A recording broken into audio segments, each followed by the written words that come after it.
that my beautiful, beautiful, beautiful, beautiful wife who brought me to the beautiful, beautiful, beautiful mountains. I'm without internet again today, so I'm going to do a twofer. I'm probably going to ship them all out the day after each other, but I got nothing to do, so my OCD's kicked in. So I'm going to do my second podcast today, and today I like graphing things. I like creating visualization. It helps me get my bearings on what's going on. If you just, in your mind, sometimes you can see ghosts. And as you know, I believe in the offensive line, but it's not the offensive line per se. It's the trenches. On both offense and defense, the trenches is where it all starts. So the floor of a play, the floor of a unit, the floor of the skills is generated through the domination and control of the line of scrimmage. It's really where consistency comes from. So I love the offensive line, but I love the defensive line too.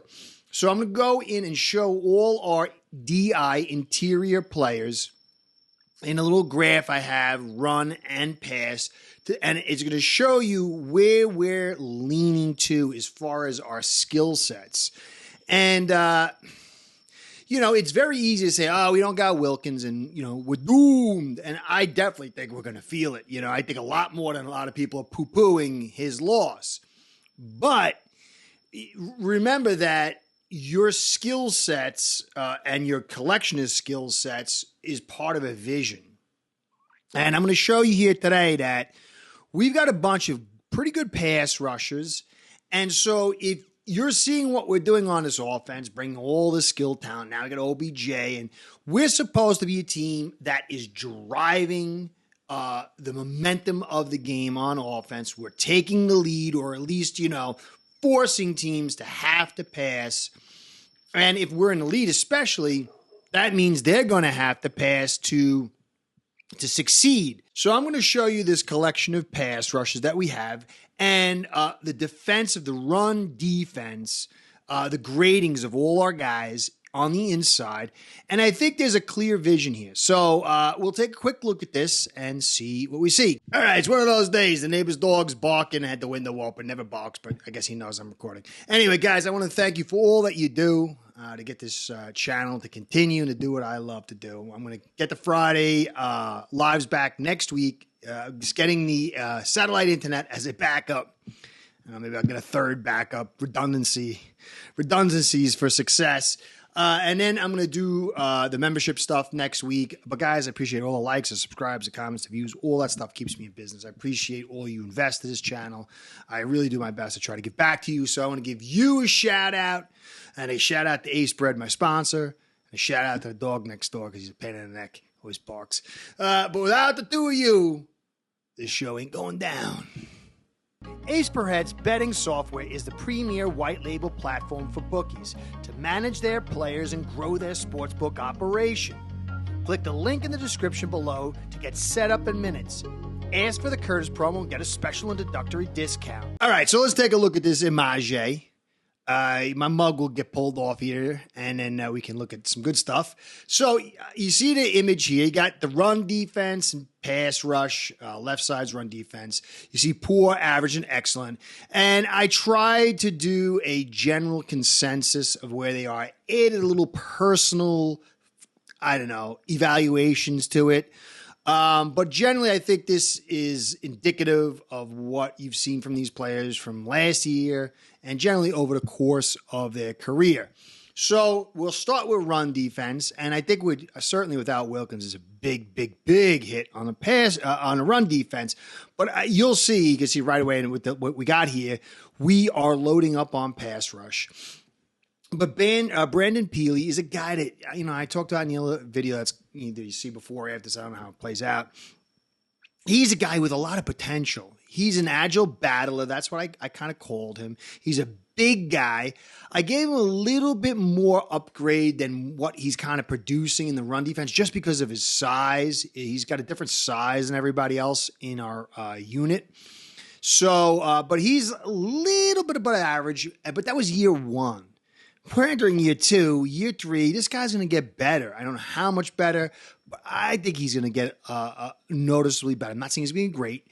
So he's a good piece to us. Tia Tart has been terrible against the run. I mean, you can watch a video and see 3 or 4 plays where he does a good job, but generally speaking, he struggled pretty terribly against the run. He's a smaller kind of guy. He's a pass rusher, and you'll see over there. So Deshaun Hand was a beast last year. He's been a consistently good run defender. I think he's really an underlooked piece on this team. And I think if you're viewing the Weaver defense, the light box, the getting guys off first down, out of off schedule on first down, you bring Hand in a first down, you stop that early run, you're in second and long, you're not expecting to run as much, you pull Hand out, but he could kind of come in and emulate Wilkins a little bit. And then when you add in Sealer there, there's a similarity of what we saw last year. And this is really, again, a pass rush unit. Harris, he's not so good against the run. He's around sort of what Peely is, but he's been around for a little bit longer. He's not as big, so I gave him a little bit of a lesser than Peely, just a little bit. Benito Jones, no matter what you say, he struggles against the run. He's a big guy. Bumped him up above Tia Tart because of that, but he's really struggled. I don't think he's going to get much better. He's 25 now, 26 or something. But you never know. I'm sure he'll get a little bit better. He can get closer to the average. Neil Gallimore, he's pretty decent. I think of all our lower-end guys, he might be the better of the group. But then you got Zach Sealer. Now, Zach Sealer is really, really good when you keep him out in that 3-5 technique. He's much better, but he saw a lot of inside stuff last year because we ran just a 4-down lineman. And when he's matched up inside with those guards and the centers and he gets the double, it's a little bit harder on him. So we'll see but he's still very good against the run, obviously. But you could see that if you look to the left and the right side, you could see clearly we've got all these guys' skill sets. The collection is really towards the pass rush. So pass rush side, Peely, he's about the same run defender as pass defender, but a little bit less of a pass rusher. But it's hard to say. It's a little small sample size, and he's a rookie. Tia Tart, that's his thing. He struggled the first 2 years. He wasn't that good. He had the breakout year 2 years ago. And last year, he was an ugly year, but he still was able to create some havoc behind the line of scrimmage. So that's what he's about. Deshaun Hand, for all his awesomeness in run defense, which was elite. I mean, it's a small sample size. He had about 300 plays. Think about that. Christian Wilkins had 3 times the amount, a little bit more than 3 times the amount. So what will happen if his workload increases? I don't know. But what I know is the guy was pretty darn good last year. Now, again, we got to see what goes on without Wilkins. Is Wilkins really the guy setting the tone? I don't know. We'll see. But he played good in both, exceptional in the run game, and then pretty darn good in the pass rush. Jonathan Harris, he's about the same both sides, a little bit close to average. It is what it is. Benito Jones actually was a better pass rusher. He's a big guy who can kind of get in there and drive the center back, and he could drive the guard back. He can occupy one guy because of his size. He's not really going to get to the quarterback, but he can really clog things up. So he's a little bit better, actually pretty decently better pass rusher than run stopper, which is pretty odd.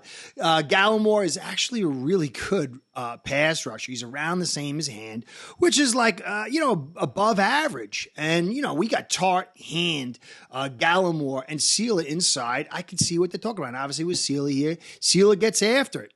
I mean, no matter where you put him on the inside, on the D-line, he gets after it. So you got 4 guys on your interior rotation that you can get after players. And Weaver's going to mix things up. You probably might see Chop a couple times inside, doing, blitzes and stuff like that, So And of course, we know Phillips sometimes lines up inside. Sometimes they do those stunts where you can put a smaller guy inside and you wrap around when Phillips finally gets back.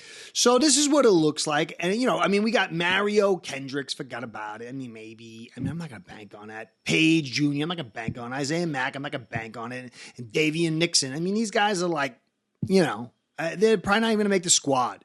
Most of these guys, some of these guys, I think might end up getting cut. Obviously, I don't think we can keep them all. I think probably you'll get Peely, Tart, Hand, Gallimore, and Sealer, maybe at this early stage. So, but that's not a bad collection, guys. And when you look at it, if you've invested this much in the offense, you've got to believe you're putting points on and you're setting the tone most games and you're making teams chase after you. If not, then there's something really wrong here. Now, you could look at last season and say, hey, we were supposed to do better than last year. All the big games, we scored 21 and less practically. That's last year. That's not this year. Let's see how it plays out. I don't know if it's going to play out the way they want, but clearly that's the vision. They're looking at a pass defense heavy, light box, get teams, stop them on occasion on that first down run and then just get after them. And then the whole time they're supposed to be chasing our offense. So that's what it looks like, guys. I don't know if we're going to get a big nose tackle. Maybe we'll find a guy. I don't know what Greer's going to do. He's going to get all that money. Everyone's like, we're going to get all that money and this free agent, that free agent. Depends. We need money going forward. Two is going to suck up a lot of money. Waddle is going to suck up a ton of money, like $28 million. And then you got Holland and then Phillips you want to start getting long-term.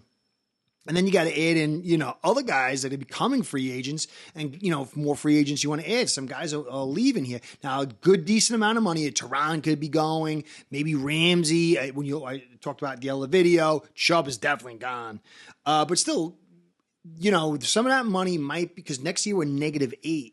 So you want to sometimes not spend every penny and carry it over. So I don't know if we're going to add any more to the interior. I really think if anywhere, it's going to be on this offensive line someplace, maybe one guy. And I think they're just going to hold that money over. You kind of need it, So I hope you enjoyed. I think there's a plan here. I think if we're on offense and we're putting points on and we are who we're supposed to be and they're chasing, this looks good. But if it's a slug out game, it's a game where it's, back and forth, kind of like what we saw against those good teams, you're going to miss Christian Wilkins a ton, I think. I think you're going to see issues in the run defense.